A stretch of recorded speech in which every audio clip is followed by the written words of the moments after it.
반갑습니다. 찬이쌤입니다. 이번 영상에서는 세계 인문 환경 중에서 도시화와 세계 도시 체계에 대해서 알아보고 관련 기출문제까지 풀어보도록 하겠습니다. 그럼 바로 가시죠!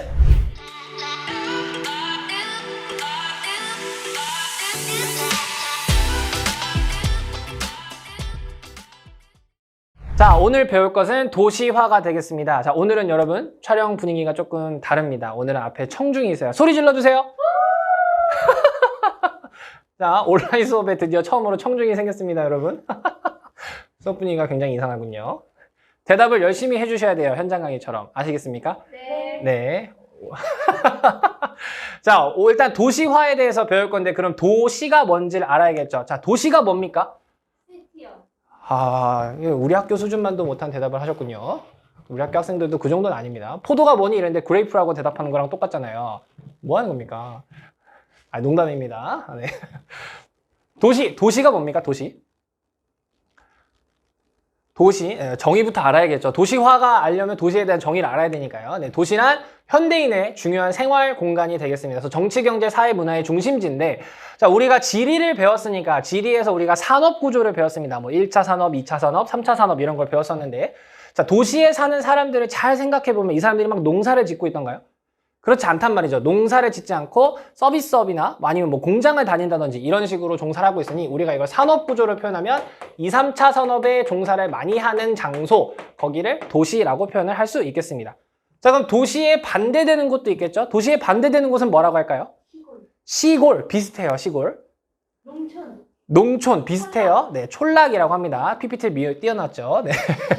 도시에 반대되는 걸 촌락이라고 합니다. 그럼 이거에 반대니까 촌락의 정의는 농업이나 목축업, 수산업, 임업 이런 거를 하는 사회, 이런 지역사회를 촌락이라고 하는 거죠. 우리가 산업구조로 표현하면 1차 산업에 주로 종사하는 지역, 여기를 촌락이라고 할 수 있겠습니다. 자, 우리가 생활하는 공간은 지리라는 과목에서는 도시하고 촌락으로만 나눕니다. 도시에 살고 있지 않으면 어디 살고 있는 거예요? 촌락에 살고 있는 거예요. 촌락에 살고 있지 않으면 도시에 살고 있는 겁니다. 자, 우리가 배워야 될 핵심 개념이 도시화라 그랬습니다. 자, 도시화의 화자는 한자로 될 화자예요. 그러니까 도시가 된다 라는 뜻이 되겠죠. 자, 도시에 거주하는 인구 자체가 증가하는 현상을 도시화라고 합니다. 도시화. 아니면 도시의 숫자 자체가 늘어나거나 아니면 이런 촌락이 이런 도시처럼 변화하는 과정을 도시화라고 하는 거죠. 산업구조를 우리가 배웠으니까 산업구조로 표현을 한다면 농촌, 1차 산업 중심이었던 곳이 2, 3차 산업, 막 거기에 공장이 생긴다든지 아니면 이제 뭐 법률사무소나 이런 사무소 같은 3차 산업 같은 것들이 많이 생기기 시작하면 도시화가 되고 있다라고 표현을 할 수 있는 겁니다. 이해되십니까? 네, 다음으로 넘어갈게요. 자, 그럼 그 다음에 배울 게 도시화율입니다. 이 도시화가 어느 정도 나타낼 수 있는지, 도시화가 어느 정도 진전이 되는지를 수치로 표현을 한 거죠. 그게 도시화율이 되겠습니다. 도시화율은 어떻게 구하냐면 그 나라에 살고 있는 전체 인구 중에서 도시에 얼만큼 살고 있습니까? 그걸 나타낸 거예요. 그래서 분수를 표현을 하면 전체 인구 중에 도시 인구의 비율, 요게 도시화율이 되겠습니다. 자, 그럼 질문을 하나 할게요. 도시화율을 알면 촌락에 사는 인구 비율도 알 수 있을까요? 네. 어떻게 알 수 있을까요? 그렇죠. 아주 훌륭한 학생들이 앞에서 듣고 있습니다. 사실은 학생은 아니고요. 우리 학교 선생님들입니다. 선생님들을 막대하는 선생님이죠. 자, 그럼 문제를 하나 내보겠습니다. 어떤 국가의 도시화율이 77%라고 합니다. 그러면 촌락에 살고 있는 인구 비율은 몇 프로일까요? 네. 23%예요. 그렇죠. 23%입니다. 온라인 수업할 때 이렇게 대답이 나오니까 너무 기분이 좋네요. 평소에도 이렇게 해주면 좋겠다. 우리 학교 학생들은 대답을 안 합니다. 잘 아십니까? 우리 학교에 근무하고 계신 분들이군요. 얘들아 아니 이렇게 물어보면 맨날 대답을 안 해줘요. 네, 슬픕니다. 자, 도시화율. 그럼 이제 도시화가 어떤 식으로 이루어지는지 과정을 보겠습니다. 자, 도시화 과정은 어느 정도, 이 도시화율이 어느 정도 되냐에 따라서 초기 단계, 가속화 단계, 종착 단계가 있대요. 그거를 예쁘게 그래프로 그리면 이렇게 나타낸다고 합니다. 자, 도시화율이 0%부터 100%까지 있겠죠? 그게 진전이 되는 거고요. 가로축은 시간을 나타냅니다. 그래서 이쪽 가로로 가면은 현재가 되는 거예요. 시간이 흐르는 거죠, 이쪽이. 그래서 처음에는 도시화율이 낮아요. 초기 단계입니다. 그러다가 도시화율이 갑자기 급속도로 늘어나는 구간이 생깁니다. 그게 가속화 단계. 그리고 도시화율이 어느 정도 마무리가 됐다 그러면 종착 단계라고 표현을 하고요. 선진국이든 개발도상국이든 모든 나라들이 이 패턴을 따른다고 합니다. 그래서 이 곡선을 도시화 곡선이라고 하고 이 과정을 따라서 도시화가 이루어지고 있대요. 각각의 특징이 뭔지 좀 보겠습니다. 초기 단계는 아까 도시화율이 굉장히 낮은 단계지 않았습니까? 도시화율이 낮다는 건 촌락에 살고 있는 사람이 더 많다라는 뜻이 되겠죠? 그러니까 그때는 1차 산업 중심의 농업사회가 되는 거예요. 그래프를 보시면 도시화율이 굉장히 낮은 걸 볼 수 있습니다. 도시화율이 낮다는 건 촌락에 살고 있는 사람이 많다는 거고 촌락에 사는 사람들이 많다는 건 1차 산업을 많이 하고 있다는 거죠. 자, 우리가 지리를 배우니까 그럼 이 초기 단계에 해당하는 국가들은 지금 어딜까? 지금도 농촌 위주의 사회인 곳이 있나요? 어디죠? 저희 고향이요. 세계지리입니다. 아프리카의 원시 부족 같은 경우는 아직도 이런 사회에 있겠죠. 도시화율이 진전이 안 돼 있겠죠. 네. 사실 세계지리에서 이 초기 단계에 해당하는 국가는 사실 거의 없습니다. 거의 원시 부족들이 여기에 해당할 테니까요. 아무튼 초기 단계는 1차 산업 중심의 농업사회다. 자, 그러다가 가속화 단계가 옵니다. 도시화율이 급속도로 늘어나는 단계죠. 자, 이때 왜 그러냐면 자, 도시화 개념 정의가 뭐였냐면 도시에 사는 인구가 증가하는 거라고 했거든요. 그럼 촌락에 사는 인구가 도시로 이동을 하면 도시에 있는 인구가 증가하겠죠. 그래서 이촌향도 촌락을 떠나서 도시로 향한다. 많이 들어보셨죠? 그러니까 급속하게 도시 인구가 증가하는 거예요. 그러니까 이 곡선의 기울기가 확 가파라졌죠. 갑자기 도시화율이 확 올라가는 거예요. 그래서 여러분들이 세계지리 공부하다가 어려우면 항상 우리나라를 예시로 들어서 생각을 하면 된다고 말씀을 드렸습니다. 우리나라가 있으면 우리나라가 6.25 전쟁이 끝나고 사람들이 어디로 가면은 일자리가 많다고 다들 그랬습니까? 서울이죠, 서울. 그렇죠. 그러니까 사람들이 뭐 경상도에 있는 사람이든 뭐 충청도에 있는 사람이든 강원도에 있는 사람이든 전라도에 있는 사람이든 전부 다 일로 몰렸죠. 이게 이촌향도죠. 그러니까 여기 서울로 사람들이 막 몰리기 시작해요. 그래서 60, 70년대에 서울에 문제가 많았죠. 불량 거주 단계 뭐 이런 불량 주택도 많았고요. 아직 도로도 없고 병원도 없고 막 그랬단 말이죠. 그게 요거예요. 각종 도시 문제. 사람들이 너무 갑자기 도시로 몰리니까 도시에 뭔가 아직 준비가 안 됐어. 도로도 아직 없고 병원도 없고 학교도 없고 주택도 없는데 사람들은 일단 많이 몰린 거예요. 그러니까 도시 문제가 많이 발생하더라. 세계지리에서 이 가속화에 해당하는 단계, 이제 막 도시가 많아지는 나라들이겠죠? 어딜까요? 동남아시아 같은 국가들. 거기를 뭐라고 해요, 보통? 그렇죠, 그렇죠. 아주 훌륭합니다. 개발도상국들이 여기에 많이 해당하더라. 네, 요거고요. 마지막 종착 단계는 도시화율이 거의 마무리가 됐다는 거예요. 그래서 도시화율이 이제 증가가 거의 안 돼요. 왜냐하면 대부분 다 도시에 살고 있으니까. 그래서 교외화나 대도시권 같은 게 나타나는데 여기 최종 마무리 단계에 있는 거죠. 그러니까 거의 대부분 사람들이 도시에 살고 있다라는 거죠. 대부분 사람들이 도시에 살고 있고 산업 구조로 얘기하면 2차나 3차 산업에만 종사하고 있는 국가들 어딜까요? 선진국이겠죠. 그렇죠. 그래서 종착 단계는 선진국 국가들이 여기에 해당한다. 이렇게 보시면 되겠습니다. 자, 근데 여러분들이 지금 모르는 말이 나왔죠? 교외화, 뭐 대도시권 확대 이런 말이 나왔죠? 요 개념 한번 알아보고 갈게요. 자, 어려운 용어가 나왔으니까 그 용어들 해설을 하면서 도시화 과정이 어떻게 되는지 그림으로 한번 표현을 해보도록 하겠습니다. 자, 우리가 도시화는 도시 인구가 증가하는 현상이라고 말씀을 드렸습니다. 자, 그럼 우리가 가상의 도시, 이렇게 A라는 도시가 있다고 해보자고요. 자, 이 도시로 사람들이 막 온대요. 그래서 도시의 인구가 증가하는 현상. 이게 첫 번째 도시화입니다. 도시화. 여러분, 도시가 영어로 뭘까요? city인데 city랑 똑같은 말에 다른 뜻이 있어요. 다른 영어 단어. 다운타운도 맞는데 다른 단어. 여기 좀 참고해 보세요. 우리 학교 선생님들이 눈이 잘 안... 메트로폴리탄이 어디 써 있습니까? 뭐죠? 일부러 그러는 것 같은데? 폴리스요? 눈 떴냐고 물어보고 있잖아요, 지금. 얼반 들어보셨죠? 얼반. 네, 우리나라 가수 중에 어반 자카파 있잖아요. 어반 자카파. 됐습니다. 자, 영어도 공부할 수 있어요. 세계지를 배우면. 자, 얼반이 도시란 뜻이에요. 얼반이 도시인데 도시화, 뭐뭐화하다. 영어로는 어떻게 표현해요? IZE를 붙이면 되죠. 동사로. 그쵸? 근데 이거를 명사로 만들어야 되니까 말씀하신 대로 제이션. 그래서 얼바니제이션이 도시화예요. 사람들이 도시로 막 몰려요. 자, 서울로 생각하세요. 서울로. A를 서울이라고 합시다. 그냥. 자, 서울에 사람들이 너무 많이 오니까 서울이 엄청 포화됐죠. 여기 막 주택, 우리 집값 얼마나 비싸요. 선생님들 공감하시죠? 우리 집값 살려면 얼마나 힘듭니까? 그러니까 여기 사람들이 모였어. 그러니까 집값이 너무 비싸. 그리고 여기 교통 혼잡도 너무 심해. 막 그런 문제가 있으니 사람들이 이 서울에 있는 주변으로 이동을 합니다. 서울의 주변으로 이동하죠. 네, 우리나라 사람들 서울 말고 이제 경기도의 인구가 더 많아지고 있죠. 경기도로 나가는 거예요. 서울 근처에 나간다. 서울 근처로 나가. 이걸 교외화라고 해요. 교외로 나간다 이거예요. 교외로 나간다. 자, 근데 이제 얼바니제이션인데, 자, 여기 앞에 이제 접두사가 붙는 거죠. 근처에, 아래의 라는 접두사 뭡니까? 서브가 붙는 거죠. 서브. 서브 얼바니제이션이 교외화예요. 네. 그래서 아래로 지나가는 길, 그게 뭐예요? 서브웨이, 지하철이죠. 네, 네. 그 다음에 맨 아래쪽 어떤 종이에다가 맨 밑에다 이렇게 서명을 하죠. 우리가 보통 서명할 때. 그래서 내가 이거를 구독하겠다. 그래서 서브스크라이브가 구독하다죠. 네. 우리 학교 선생님들 다 지금 처음 배우신 표정이라고 합니다. 자, 지금 이렇게 사람들이 나가니까 우리가 이 서울, 경기도, 뭐 인천 이런 데를 합해서 하나의 권역으로 묶어서 표현을 보통 하죠. 수도권. 수도권이라고 표현하죠. 이렇게 커진, 도시가 커져서 뭔가 큰 대도시권을 만들었죠. 이게 대도시권이에요. 대도시권. 대도시권이 되는 겁니다. 네, 그래서 교외화는 인구 증가하고 교외화는 이 도시 주변으로 나가는 거.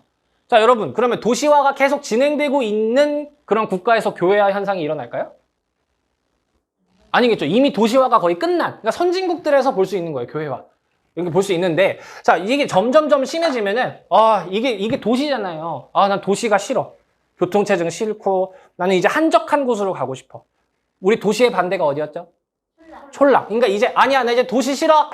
이러고, 촌락으로, 도시가 아닌 곳으로 나가는 사람들이 생겨요. 우리 보통 왜 귀농한다 그러죠? 네. 도시화에 반대되는 거예요. 그래서 이게 역도시화예요. 역도시화. 네. 그러니까 반대말이 디스죠? 디스. 그래서 디스 얼바니제이션이 되는 거예요. 자, 근데 우리 귀농한 사람들이 가장 불편해하는 게 뭐예요?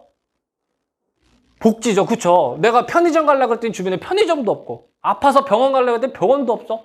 아무것도 없는데 마침 서울이 막 재개발한대. 좋은 집 막 생기고 집값도 뭐 낮아졌대. 그러니까 다시 사람들이 다시 컴백하는 거야. 컴백. 나가 촌락에서 다시 도시로 갈래. 다시 도시화가 된대요. 재도시화. 붙는 거예요. 리얼바니제이션. 네, 요게 재도시화예요. 재도시화. 뭐 도시가 뭐 다시 좋아지고 있대. 서울에 있는 교통체증 문제가 뭐 해결이 됐대. 아니면 뭐 새로운 뉴타운이 만들어져서 일자리나 뭐 주거단지가 새로 생겼대. 이러면 다시 사람들이 올 수도 있겠죠?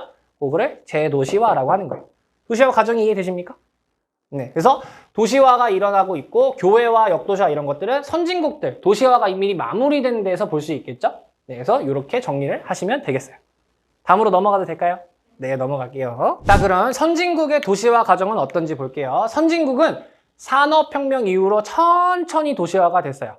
산업혁명이 되면서. 그러니까 도시로 사람들이 몰릴 때 막 지금의 우리나라처럼 막 급속도로 모인 게 아니라 차근차근 시간을 두면서 했다는 거죠. 그러니까 여기는 사람들이 모일 때, 여기 이제 주거단지가 부족하네? 주거단지도 막 지을 수 있는 충분한 시간도 있었고, 또 이제 도로도 충분히 만들면서 학교나 이런 것들, 인프라들이 차근차근 만들어지면서 도시화가 진전이 되었다. 이렇게 정리를 하시면 되겠어요. 그래서 현재로 보면 선진국들은 이미 종착 단계에 도달한 거죠. 사람들 대다수가 다 도시에 살고 있으니까요. 그러니까 도시화는 점점점 둔화될 거야. 점점점 둔화될 것이고, 교외화. 사람들이 이제 대도시 근처로 나갈 거고, 근처로 나간 현상들이 나타날 거예요. 근데 반면에 개발도상국 같은 경우는 이제 막 발전을 하려고 그래. 이제 막 발전하는데 언제부터 발전할 수 있었냐면 세계대전 끝나고 나서.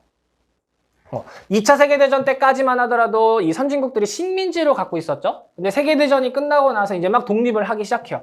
그럼 이제 우리도 이제 발전해야지. 발전하려면 농사하면 돼요? 안 되잖아. 공장도 짓고 막 많은 거 해야 될 거 아니야. 2, 3차 산업을 세계대전 끝나고 막 하는 거야. 그게 산업화야. 산업화를 막 하고 있었어. 그러니까 급속하게 도시화가 막 만들어져요. 그래서 사람들이 도시 가면 돈 많이 번대. 그러니까 지금 가속화 단계. 사람들이 어마어마하게 도시로 몰리고 있다 이거야. 도시로 몰리고 있으니 도시는 아직 준비가 안 됐는데 사람들이 너무 많이 오니까 주택은 부족하고 불량주택이 그래서 많고, 기반 시설이 뭐냐면 도시를 기반하는 베이스가 되는 시설들이에요. 도로나 뭐 교통, 뭐 학교, 병원 이런 것들, 그런 것들 부족하고, 사람들은 엄청 모이니까 환경오염 같은 거. 그래서 도시 문제가 많이 발생하더라. 선진국은 산업혁명 이후, 그러니까 산업혁명이 여러분 1800년대잖아요. 그때부터 도시화가 지금까지 계속 이루어지고 있는 거예요. 이걸 그래프로 간단하게만 그려봅시다. 이렇게. 산업혁명 1800년대고요. 여기가 현재입니다. 선진국은 도시화가 아까 그래프 보셨죠? 그 그래프가 아주 완만하게 요렇게 진행이 됐다는 거죠. 요렇게. 그런데 개발도상국들은 언제? 2차 세계대전. 이때부터 이렇게 진행되고 있다 이거예요. 네, 그러니까 확실히 더 많은 문제가 발생할 수 있겠죠. 네. 넘어가도 될까요? 네. 자, 그럼 이제 관련 여러 가지 통계표를 좀 보도록 하겠습니다. 자, 요거는 세계 도시 규모별 도시수의 변화 이렇게 나타나 있는데요. 자, 1950년이 2차 세계대전 직후예요. 2차 세계대전 직후를 보니까요. 도시 숫자를 봤더니 100만 명에서 500만 명, 500만에서 1000만 명, 1000만 명 이상 살고 있는 도시 개수를 세어보니까 요거밖에 안 됐대요. 2차 세계대전 끝나고. 근데 갑자기 2015년 현재가 되니까 어마어마하게 도시 수가 늘었죠. 그러니까 전 세계가 다 도시화가 엄청나게 발전이 됐다라고 보면 되겠죠. 자, 그다음에 요 통계표는 도시 인구의 변화예요. 네, 보면은 과거에 1955년이 역시 제2차 세계대전 직후겠죠? 2차 세계대전 직후에는 도시에 살고 있는 사람들이 다 별로 없었는데 이제 막 도시화가 이루어지니까 다들 급속도로 도시 인구가 확확 증가한 걸 볼 수 있겠죠. 자, 근데 두드러지게 변화하는 대륙들이 다 어디예요? 아시아하고 두드러지게 변화하는데 아메리카 중에 또 어디? 라틴 아메리카, 유럽이요? 더 다이나믹하게 변하고 있는 데 있잖아요? 아프리카죠. 자, 아프리카, 아시아, 라틴 아메리카의 공통점이 뭐죠? 개발도상국이죠. 개발도상국들이 어마어마하게 도시 인구가 증가했죠. 여러분, 그리고 이거 봐봐요, 아시아. 미쳤어. 엄청나게 많아요. 그죠? 예.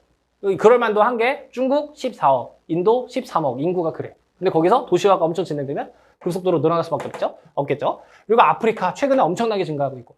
근데 유럽이나 앵글로나 오세아니아도 물론 증가는 하고 있으나 여기 동그라미 친 개발도상국보다는 증가폭은 작죠. 여기 앵글로. 네, 증가폭은 작다는 걸 알 수 있죠. 그러니까 지금 개발도상국은 엄청나게 도시인구가 급격하게 증가하고 있다는 걸 보여주고 있는 표가 되겠습니다. 네. 그래서 요게 세계 주요 도시의 도시화율을 본 거예요. 보시면 영국하고 미국은 선진국이죠. 그러니까 도시화율이 80% 가까이 육박해요. 지금 현재 보시면. 그럼 나머지 20%는 어디 살고 있을까요? 촌락이죠. 그러니까 대부분 다 도시에 살고 있으니까 선진국들은 종착 단계에 있다 라고 얘기를 하는 거고, 지금 보면 중국은 갑자기 급속도로 이렇게 막 증가하고 있죠. 중국 같은 경우는. 네, 이거 엄청나게 증가하고 있고, 니제르는 아프리카에 있는 국가예요. 아프리카에 있는 국가는 그래도 지금 천천히 이제 증가하고 있다 라는 걸 보여주는 거죠. 이거 이해돼요? 네. 엄청납니다. 대답 엄청 열심히 해줘요. 자, 그래서 이 도시화율 변화 그래프가 어마어마하게 수능에 자주 나오고 내신 시험에도 자주 나오니 여러분들 공부하실 때 여기다가 중요 표시 하나를 딱 해주시면 되겠습니다. 도시화율 순서를 대륙별로 정리를 할 거예요. 대륙별로. 자, 근데 대륙별로 정리할 때 스토리를 좀 하면 좋습니다. 우리 선생님들은 모르시니까 앵글로 아메리카는 미국하고 캐나다를 얘기해요. 네, 미국하고 캐나다를 얘기하고요. 라틴 아메리카는 멕시코 아래쪽, 멕시코부터 아래쪽을 얘기하고요. 오세아니아 호주. 네, 아시아는 아실 거고, 아프리카 아실 거고, 유럽도 아시겠죠? 자, 그러면 이거 표를 지우고 우리가 상식적으로 생각해 보자고요. 도시화율이 높은 건 선진국일까요? 개발도상국일까요? 개발도상국이 더 높다고요, 도시화율이? 선진국이 더 높겠죠? 네, 종착 단계에 이르렀다고 했으니까. 도시화율만 비교해 보면 됐죠? 네, 도시화율만 비교해보면. 그러니까 선진국이 높고, 네, 그리고 개발도상국이 낮을 거예요. 이렇게 정리할 수 있겠죠? 순서를. 자, 이렇게 정리하고, 선진국 중에서 그럼 어떤 대륙이 도시화율이 가장 높을까? 추론을 해봅시다. 아까 선진국이 어디가 있었냐면, 앵글로 아메리카, 미국, 캐나다 합친, 거기 있었고요. 북미죠. 그쵸? 북미. 그리고 유럽 있었고요. 선진국이 오세아니아, 호주 있죠. 세 개 중에 가장 도시화율이 높은 데가 어딜까요? 유럽이 제일 높을 것 같아요. 북미가 제일 높습니다. 왜 유럽이 조금 낮냐면, 유럽은 잘 사는 유럽도 있고 못 사는 유럽도 있죠. 동부 유럽. 둘이 평균을 내니까. 근데 북미 같은 경우, 앵글로 아메리카 같은 경우는 미국하고 캐나다밖에 없어요. 그죠? 그러니까 통계를 봤을 때 앵글로 아메리카가 1위. 네. 호주하고 유럽하고 비교해 보시면 어디가 더 높을 것 같아요? 유럽이 더 높겠죠. 그래서 유럽이 높아요. 그리고 오세아니아. 이런 순서예요. 이런 순서. 네, 그럼 개발도상국은 아시아, 아프리카, 라틴이 있거든요. 어디가 제일 도시화율이 높을 것 같습니까? 아시아? 네, 아시아. 그리고 꼴찌는 어딜 것 같아요? 아프리카요. 네, 아프리카요. 자, 이렇게 하고 이제 라틴 아메리카가 남았죠. 라틴 아메리카라면 개발도상국이니까 도시화율이 선진국보다 낮아야 될 거예요. 그러니까 한 뭐 아시아보다 위든가 아시아보다 아래든가 어쨌든 아프리카가 맨 꼴찌일 것 같고 요쯤에 들어와야 될 것 같지 않습니까? 이게 우리가 지금 스토리상으로 하면은 여기가 정상인데 라틴 아메리카는 과거에 유럽의 식민 지배를 받았죠. 유럽의 모습만 보고 자란 거야. 우리도 저렇게 돼야 돼. 사람들이 미친 듯이 도시로 몰려요. 도시화율이 급속도로 올라가서 여기 있어야 돼. 라틴 아메리카가 여기나 여기 있어야 되는데 얘네가 2위로 와요. A라고 쓸게요, 아메리카. 자, 여러분 여기서 유추할 수 있겠죠? 그래서 라틴 아메리카 여행 갈 때 제일 조심하라고 하는 게 뭐예요? 치안 문제죠. 왜? 여기는 급속도로 도시화 되니까 뭐 주택 문제, 도시 문제가 많이 발생한다고 그랬죠. 뭐 범죄도 높고요. 주택도 별로 없으니까 그 빈민촌 이런 것들이 엄청 발달하고 그래서 여기가 선진국도 아닌데도 도시화율이 2위더라. 그래서 이 표를 보시면 과거보다 지금 현재가 중요합니다. 현재 순위를 보면 선진국 순위가 앵글로가 1위예요. 가장 높아요. 네, 그 다음에 유럽이 와야 되는데 보니까 라틴 아메리카가 옛날에는 40위였는데 미친 듯이 사람들이 도시로 몰리다 보니까 2위가 됐더라. 라틴이 2위더라. 네. 그리고 우리 스토리대로 기억하면 된다. 유럽이 3위, 오세아니아가 4위, 아시아 5위, 아프리카 6위 이런 식으로 되더라. 자, 이 도시화율 순서는 너무너무 중요해요. 수능에 계속 나오니까 순서 스토리대로 이렇게 기억해 주시면 돼요. 선진국이 높고 개도국이 낮고 우리가 통계 정리했는데 라틴 아메리카만 2위로 치고 올라왔다. 이렇게 정리해 주시면 되겠어요. 됐어요? 네, 넘어갈게요. 자, 이번에 알아볼 건 세계 도시가 되겠습니다. 자, 세계 도시가 이제 등장을 하게 됩니다. 여러분 세계화 현상이 뭔지는 아시죠? 글로벌화가 되면서 경제활동이 어떤 한 국가에서만 이루어지는 게 아니라 여러 국가에서만 이루어지고 있더래요. 그렇게 하는 기업들을 다국적 기업이라고 합니다. 자, 다국적 기업인데 이 다국적 기업이 이제 여러 국가에서 활동을 하는데 아무래도 어떤 특정 도시에 몰려서 그 도시가 세계적인 영향력을 갖는 곳이 생기더래요. 그런 게 세계 도시가 되겠습니다. 그래서 읽어보시면 뭐 이제 뭐 본사, 국제금융기관 뭐 이런 것들이 막 몰리고 아무래도 뭐 이 본사가 몰린 도시들은 아무래도 많이 성장을 할 것이고 공장들만 모여있는 도시는 성장이 좀 더디겠죠. 뭐 이런 걸 얘기하는 겁니다. 그래서 이 도시가 국경을 넘어서 엄청난 세계적인 영향력을 발휘하더라. 그게 세계 도시가 되겠어요. 자, 그래서 세계 도시의 정의가 요거예요. 세계화 시대에 국가의 경계를 넘어 세계적인 중심지 역할을 수행하는 대도시. 여러분 아는 세계 도시들 다 세계 도시예요. 얘기해 보세요. 아는 세계 도시. 뉴욕. 네, 또 프라하 좋아요. 파리. 아는 거 다 얘기해 보세요. 워싱턴 좋아요. 보스턴 좋아요. 미국만 엄청 나오네요. 베이징 좋아요. 도쿄 좋아요. 런던 좋아요. 자, 지금 얘기한 도시들 전부 다 세계적인 영향력을 갖고 있는 도시들 맞죠? 맞는데 걔네들이 세계적인 교통통신의 핵심적인 결정적 역할도 하고 여러 자본들도 모이는 장소가 되더라. 네, 그게 세계 도시가 되겠어요. 자, 여기는 세계 도시들은 다국적 기업의 본사가 굉장히 많아요. 여러분이 만약에 삼성의 오너예요. 서울이랑 뉴욕에 본사를 지을 수 있어요. 어디에 지으실 겁니까? 뉴욕에 짓겠죠. 당연한 겁니다. 그죠? 다국적 기업의 본사가 많이 몰려요. 네. 그리고 생산자 서비스업이라는 게 발달을 하게 됩니다. 자, 우리가 학생들은 배웠지만 여러분들은 처음 배우니까 정리해 볼게요. 3차 산업을 서비스업이라고 합니다. 맞죠? 자, 근데 이 서비스업이 두 개로 나뉘어집니다. 하나는 소비자 서비스업이라고 하고요. 하나는 생산자 서비스업이라고 합니다. 자, 이 말은 서비스를 받는 주체가 소비자냐 생산자냐 이겁니다. 자, 소비자가 누구예요? 우리예요, 우리. 그러니까 우리를 위한 서비스업이고 생산자가 누구예요? 뭘 만드는 주체를 우리가 경제활동에서 뭐라 그러죠? 공급자요. 네, 기업이라고 합니다. 기업. 그러니까 기업을 위한 서비스업이라고 보시면 돼요. 소비자 서비스업은 우리를 위한 서비스니까 우리가 주로 이용하는 서비스업. 가장 많이 이용하는 게 뭐예요? 요식업이죠.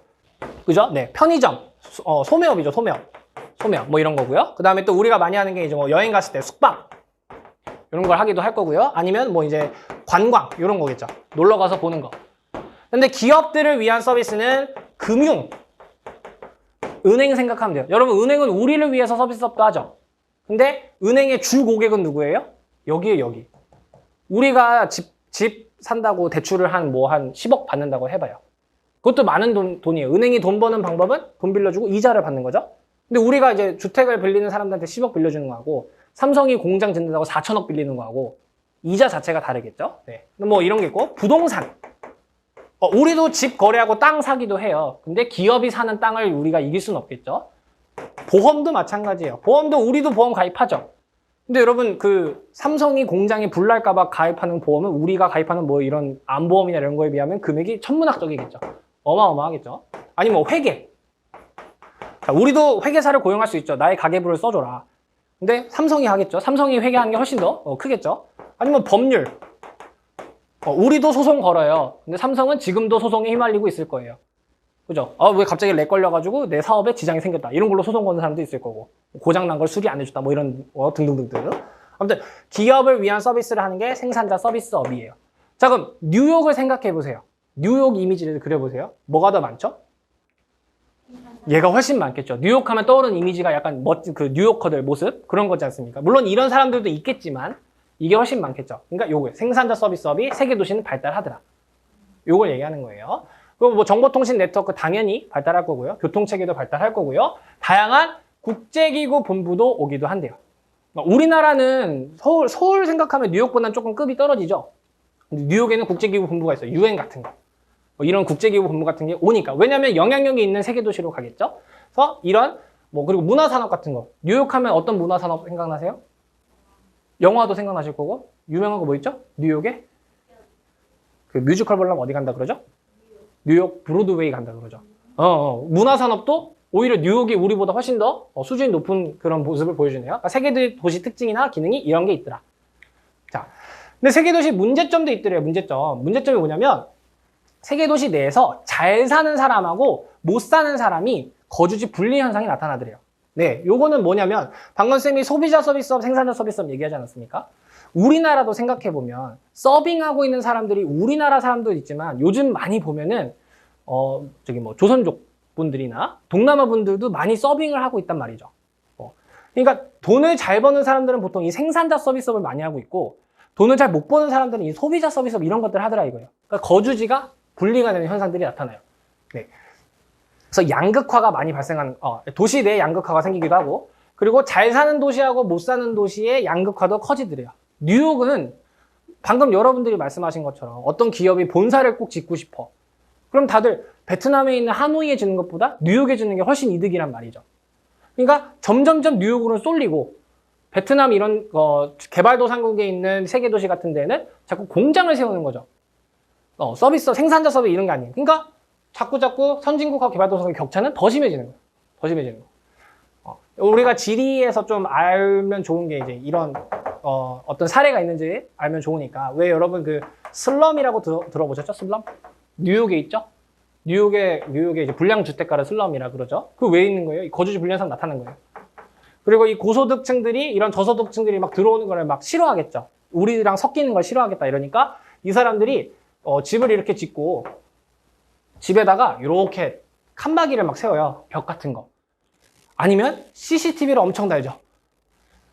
그리고 요즘 우리나라도 그렇죠. 여기 아파트 내가 살고 있는 집에 들어가려면 막 이제 인증을 통과해야 된다든지 경비원도 막 세워놓고 막 그러지 않습니까? 이런 걸 벙커 경관이라 그래요. 잘 사는 사람들이 못 들어오게 하려고. 우리나라의 가장 대표적인 생각해보면 이제 가끔 나오잖아요. 아파트 배달 들어갔더니 너는 못 들어와 막 이러면서 막 우리 주민 아니 못 들어와 막 이런 식으로 하고 그게 이거라고 보시면 돼요.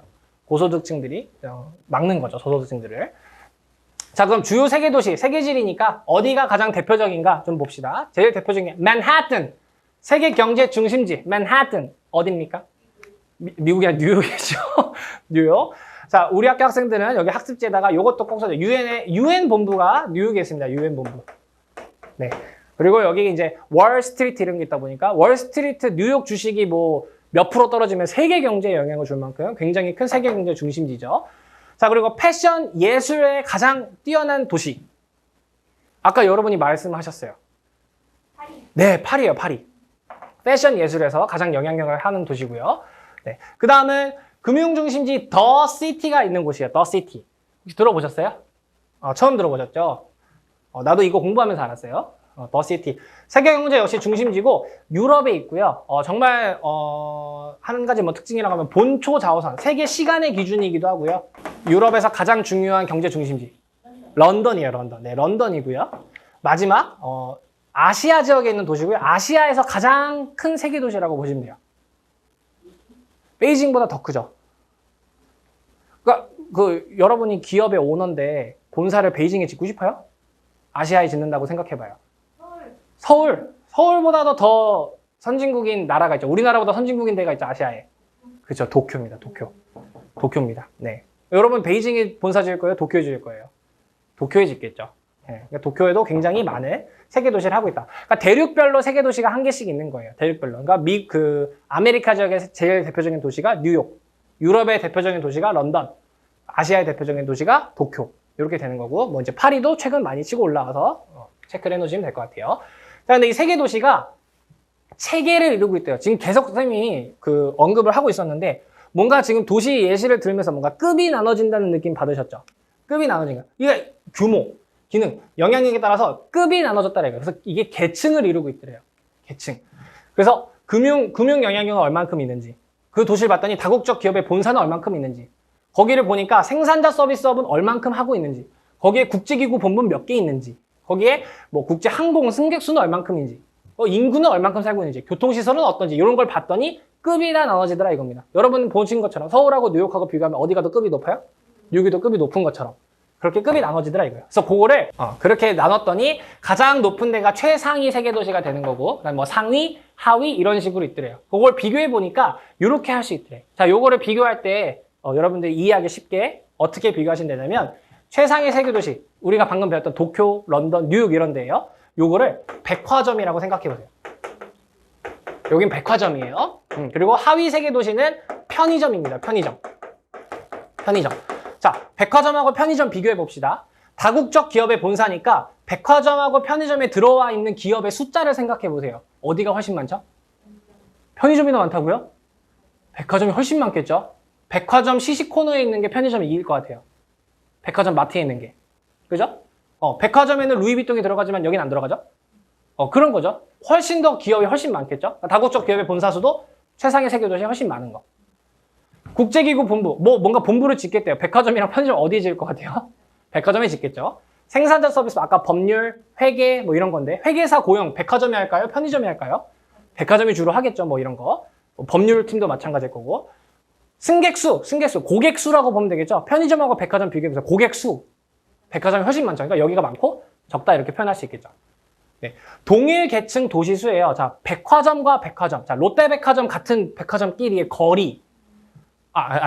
다시. 도시수죠, 도시수. 백화점의 개수하고 편의점의 개수하고 누가 더 많죠? 편의점이 훨씬 많죠. 그러니까 동일 계층 도시 숫자는 최상위는 제일 적고 하위가 더 많더라 이거예요. 최상위는 아까 뭐 뉴욕, 도쿄, 런던 요 정도밖에 없다 그랬죠? 근데 여기 하위 도시는 훨씬 많죠.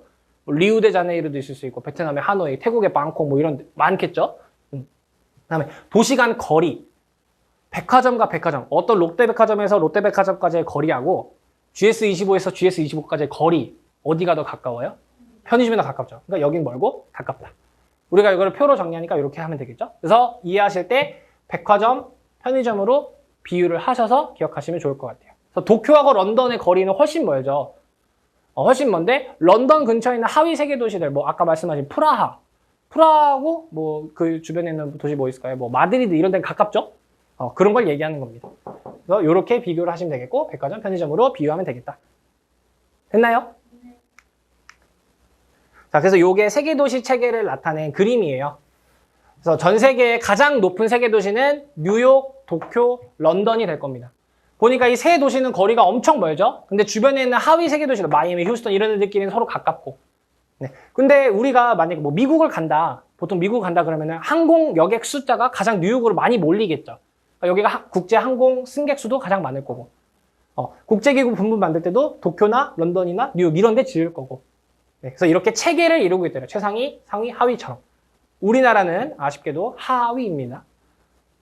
물론 지금은 많이 올라왔지만 그래도 도쿄보다 좀 위상이 떨어지고, 사실 외국에서 서울에 본사를 짓기보다는 홍콩이나 이런 데 약간 지으려고 하죠. 아무래도 좀 그런 게 있습니다. 그래서 세계 도시는 이렇게 체계를 이루고 있더라. 됐죠? 네, 이제 관련 수능 문제 풀어볼 겁니다. 선생님이 문제 띄워드리면 문제 풀어보시고 해설 들어보세요.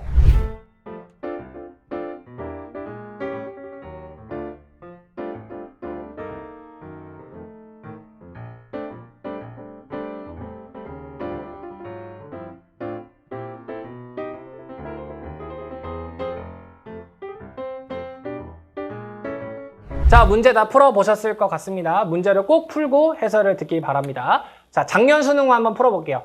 가다 지역에 대한 설명으로 옳은 것을 보기에서 고르라고 합니다. 근데 가다는 각각 라틴, 아프리카, 유럽 중 하나라고 나와 있고요. 도시 인구 증가율하고 도시화율이 나와 있습니다. 자, 보면요. 어떤 대륙에 도시 상위 인구 5개국을 알려줬대요. 이거 알아요? 어느 나라가 상위 5개국인지 압니까? 몰라요. 모르는데 우리가 그 대륙의 특성 갖고 문제를 풀으라고 한 겁니다. 그럼 우리가 알고 있는 거 도시화율 순서 알고 있죠. 도시화율 순서 아까 선진국이 더 높고 개도국이 낮다고 말씀을 드렸어요. 근데 선진국 중에서도 앵글로가 높을 거고 유럽, 오세아니아고 아시아, 아프리카가 순서인데 라틴이 이쪽에 있어야 되는데 미친 듯이 올라와서 여기에 라틴이 있었다 이렇게 정리를 했었죠. 그럼 도시화율 봅시다. 도시화율이 지금 라틴, 아프리카, 유럽이라 우리 순서 알고 있잖아요. 가장 높은 여기 얘가 도시화율이 지금 새로 보니까 제일 높네요. 제일 높으니까 여기가 라틴이에요. 그 다음 높은 거 여기가 유럽이에요. 근데 여기 도시화율이 엄청 낮죠. 보니까 막 여기 50%도 안 넘어요. 촌락에 살고 있는 데가 아직도 많다는 거죠. 여기가 아프리카가 되는 거죠. 그러니까 정리하면 여기 세모 모양이 여기가 유럽이 될 거고 나 지역이 라틴 아메리카가 될 거고 다 지역은 아프리카가 될 겁니다. 상위 5개 국가가 뭔진 몰라도 우리가 도시화율 순서는 알고 있으니까 이렇게 대륙을 찾아내면 되는 겁니다. 그래서 도시 인구 증가율을 봤더니 우리가 여기 앞에 있는 선생님들은 인구를 배우시지 않았지만 우린 인구를 배웠지 않습니까? 인구 증가율 아프리카가 엄청나게 높죠. 네, 엄청나게 높고 라틴 아메리카 높은데 유럽은 지금 인구 증가율 굉장히 낮죠. 유럽은 지금 아이를 안 낳고 있단 말이죠. 그러니까 인구 증가율이 낮은 거. 이렇게 찾고요. 보기 봅시다. 기억 가에는 유럽에는 최상위 세계도시 유럽의 런던이 있었죠? 네, 기억은 맞는 설명이네요. 유럽의 최상위 세계도시 있었죠. 니은 가는 나보다 산업화의 시작 시기가 이르다. 산업화 먼저 시작한 데 어딥니까? 유럽은 산업혁명부터 천천히 도시화가 이루어졌고 라틴 아메리카는 독립한 제2차 세계대전 이후부터 쭉쭉쭉 발전됐다고 그랬죠? 산업화 시작 시기가 이르네요. 니은 이렇게 기억 니은. 가는 다보다 도시 인구 증가에 따른 기반시설 부족 문제. 자, 도시화가 막 이루어지니까 기반시설이 부족하다 그랬는데 유럽은 이미 도시화 끝났거든요. 근데 다는 이제 막 도시 막 되고 있죠. 그러니까 아프리카가 훨씬 더 문제가 크겠죠. 내가 거꾸로 했으니까 틀렸네요. 그죠? 리을 아프리카의 도시 인구 상위 5개국은 촌락 인구가 도시 인구보다 많대요. 어머! 여기 지금 촌락 인구 나왔어요? 안 나왔단 말이죠. 근데 여기서 우리가 촌락 인구를 알 수 있을까요? 알 수 있어요. 뭐 보고? 얘 보고. 도시에 50% 살고 있다 그럼 나머지 50%는 어디 살고 있는 거예요? 촌락. 근데 얘 보니까 지금 50%도 안 되는 애들이 있거든요. 얘는 촌락에 살고 있는 애들이 더 많다는 건데 여기 애들은 50%가 넘죠. 여긴 도시에 사는 사람들이 더 많다는 얘기겠죠? 근데 보니까 촌락 인구가 다 많대요. 도시 인구가 많은 데가 두 군데 있으니까 틀렸죠. 네, 기억, 니은 고르면 답이 되겠습니다. 됐죠? 다음 문제 풀어볼게요. 자, 요거는 2020학년도 수능 8번 문제입니다. 자, 요것도 도시 인구 상위 5개 국가를 줬고요. 도시화 특성을 나타냈대요. 그리고 아시아, 아프리카, 유럽이라고 하고 찾아보라고 합니다. 자, 요것도 도시화율 나와 있네요. 그러니까 우리 순서 알고 있는 거 또 정리할게요. 선진국이 높고 개발도상국이 낮다. 그래서 선진국은 앵글로 아메리카, 유럽, 오세아니아 순서고 아시아, 아프리카 순서인데 라틴 아메리카가 2위로 치고 올라왔다. 요거였죠. 자, 그럼 아시아, 아프리카, 유럽이니까 가장 도시화율이 엄청 높은 거 얘가 유럽이 되겠죠. 나가 유럽이 될 거고요. 도시화율이 그 다음으로 높은 거 막 보고 그랬는데 얘는 지금 도시 인구도 엄청 적어요. 얘는 인구가 좀 있네요. 인구가 더 많은 대륙? 아시아죠. 아시아. 중국 14억, 인도 13억. 막 이런 데니까. 다가 아시아가 될 거고 가가 아프리카가 될 겁니다. 찾으실 수 있겠죠? 네, 이렇게 하고요. 이제 볼게요. 아프리카는 유럽보다 세계 인구에서 차지하는 비중이 높다. 이렇게 나왔네요. 자, 세계 인구 순서는 우리가 지난 강의에서 했었습니다. 인구 순서는 아시아, 아프리카, 유럽 9대륙이 많고 신대륙이 적다고 지난 시간에 설명을 드렸습니다. 그러니까 보면 아프리카가 더 많죠? 아프리카가 더 높다 그랬으니까 맞는 설명이 되겠네요. 옳지 않은 거 고르는 겁니다. 2번, 유럽은 아시아보다 산업화 시작이 이르다. 아시아는 독립한 세계 2차 세계대전 이후로 막 발전했을 거고 유럽은 산업혁명 이후로 했으니까 맞는 설명이네요. 시작 시기가 이르고요. A는 B보다. 자, A, B가 어디냐면요. A는 아프리카에 있는 어떤 도시를 얘기하는 거고 B는 유럽에 있는 어떤 도시를 얘기하는 겁니다. 뭔진 모르겠으나 그냥 아프리카의 도시, 유럽의 도시를 보고 아프리카의 도시가 유럽의 도시보다 1인당 국내 총생산이 적대요. 적겠죠, 당연히. 유럽이 돈 많이 벌 거 아닙니까? 그죠? 그러니까 맞아요. 적다 그랬으니까. A가 더 적다. 아프리카가 더 적다 그랬으니까. 중국은 인도보다 연평균 도시 인구 증가율이 낮다 그랬습니다. 어머! 중국, 인도 안 나와 있는데요? 뭘 맞추라는 거예요? 중국이 세계 인구 1위고 인도가 세계 인구 2위니까 도시 인구도 1위, 2위예요. 그러니까 가장 큰 원이 중국이고요. 그 다음 원이 인도예요. 그걸 물어본 겁니다. 근데 사실 이게 옛날 교육과정 수능 문제여서 그때는 이 내용이 있었고요. 지금 교육과정에서 빠졌습니다. 또 이렇게만 그냥 참고하시면 되겠어요. 자, 연평균 도시 인구 증가율을 물어보지 않았습니까? 연평균 도시 인구 증가율 여기 있네요. 원의 중심값이 해당 표현이라고 했으니까 여기입니다. 중국이 더 높죠? 중국이 더 낮대요. 얘가 틀렸네요. 그러니까 4번이 정답이 되겠죠. 자, 만약에 이걸 몰랐어도 5번 일단 보고 맞는 거 4개 나왔으니까 4번이 정답이 되겠죠. 5번. 15개국 중 여기 15개 나왔으니까 15개 중에 도시 인구가 촌락 인구보다 많은 국가의 수는 절반 이상이다 이렇게 했습니다. 촌락 인구 여기 나와요? 안 나와요. 근데 알 수 있나요? 알 수 있어요. 도시화율 보고. 도시화율이 50%가 넘으면 여긴 다 도시에 살고 있다는 거고 50% 미만이면 촌락에 더 많이 살고 있다는 거죠. 근데 도시 인구가 촌락 인구보다 많은 국가의 수. 그러면은 우리가 도시화율 50% 미만인데 일단 세는 게 더 빠를 것 같아요. 그죠? 50% 미만인데 50%가 여기쯤인 테니까 이렇게 선 긋고요. 50% 미만인데 하나, 둘, 셋, 4개밖에 안 돼요. 그러니까 도시 인구가 훨씬 많으니까 절반 이상이네요. 그래서 5번도 이렇게 고르시면 되겠어요. 중국, 인도 찾는 거는 이때 교육과정에서 쉽게 찾을 수 있었는데 지금 교육과정에서 아마 다른 힌트가 또 주어질 겁니다. 수능에서는. 그래서 이렇게 체크하고 넘어가시면 돼요. 다음 문제 볼게요. 자, 2019년 수능 16번입니다. 자, 이거 선생님들이 지금 계시니까 한번 해볼게요. 가나 도시의 이름을 몰라도 풀 수 있는 거. 자, 가는 남반구에 위치한 대도시래요. 남반구에 위치한 대도시가 한두 개가 아니겠죠? 근데 2016년에 하계 올림픽을 개최했대요. 어딘지 아시겠어요? 베이징이요. 베이징은 2008년이고요. 북반구에 있습니다. 심각합니다. 그죠? 일단 됐어요. 괜찮아요. 몰라도 돼. 그게 초점이 아니라는 거예요. 근데 여기는요. 파벨라라고 불리는 빈민가가 관광 상품이래요. 빈민가를 보는 게 관광 상품이래요. 도시 이름 몰라도 괜찮아요. 네. 그리고요. 올림픽 개최 후에 이제 많은 관광객이 방문하는데 빈민가가 관광 상품이래요. 일단 가도시의 이미지가 그려지시죠? 대충 이미지가 그려져. 올림픽도 하긴 했는데 빈민가가 관광 상품이래요. 자, 나도시 볼게요. 세계적인 경제 문화의 중심지래요. 네, 초고층 빌딩이 있대요. 맨해튼 나왔어요. 월스트리트 나왔고요. 대형 금융업체도 있고요. 증권사도 있대요. 근데 내부에 좀 양극화라 저소득, 우리 슬럼 배웠었죠? 아무튼 도시 이름은 대충 뭔지 알겠죠? 알겠지만 얘기 안 하고 봅시다. 가하고 나중에 누가 더 계층이 높아 보입니까? 나가 훨씬 높아 보이죠. 그럼 우리 아까 백화점하고 편의점 했었죠. 얘를 백화점이라고 봅시다. 얘를 편의점이라고 보자고요. 가는 오세아니아 대륙에 위치한다. 자, 남반구에 있다고 했으니까 오세아니아도 남반구죠? 큰일 났다. 이렇게 하면 애매하잖아요. 어디지 모르잖아. 넘어갑시다. 나에는 국제연합본부가 있다. 우리 이거 맨해튼 이거 어디 대충 어딘지 알겠죠? 국제기구본부, 유엔본부 있겠죠? 네, 뉴욕이니까. 아무튼 가는 나보다 세계 500대 다국적 기업의 본사수. 자, 세계 500대 기업이라는 건 매출수가 높은 기업들이죠. 애플, 구글 이런 거. 본사 여기 있겠습니까? 여기 있겠습니까? 여기 있겠죠. 근데 가가 더 많대요. 틀렸죠?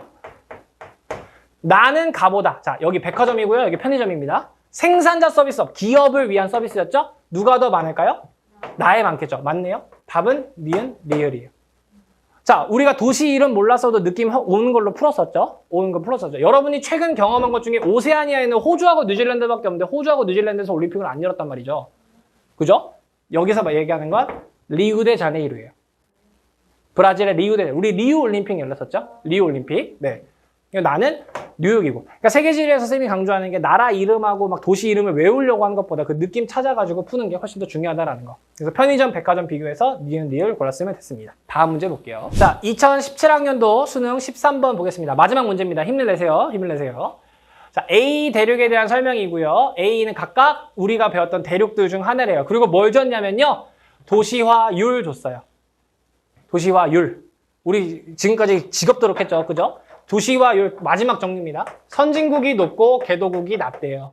선진국이 높은데 앵글로 아메리카가 높고 유럽, 오세아니아 순서고 아시아, 아프리카인데 라틴이 어디로 왔다? 2위로 왔다. 끝났죠? 2015년 우리가 최근 순위 외운 거니까 제일 높은 거 여기 2가 앵글로 아메리카. 네, N이죠, N. 2위인데 여기 D 라틴. 그 다음 유럽. 그 다음에 오세아니아는 좋네요. 감사합니다. 그 다음에 아시아, 아프리카가 되겠죠.